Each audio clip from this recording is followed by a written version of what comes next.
Let's try cactus fruit. Is there a seed on the inside? I don't know. No. Okay, so there's no seed on the inside. Ooh. It almost reminds me of dragon fruit. It smells kind of like it too. I don't know how to eat this. Do we peel it? I guess you can peel. Oh, you can almost. Oh, okay. So we can basically peel off the meat.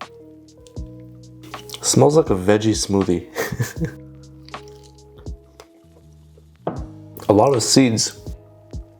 In that small bite itself, there are already maybe 6-7 seeds in there. Taste-wise, it reminds me of a mix between dragon fruit and passion fruit. It is a little bit sweet, but nothing crazy.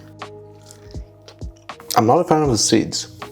How am I supposed to enjoy this? Like every bite, there are so many seeds. Do you cook with this, or do you blend it and then strain it? I don't know. Let me know in the comments if you guys know how to eat a cactus fruit. Or I guess you can just swallow it. Final verdict? I would give this a 6.8 out of 10.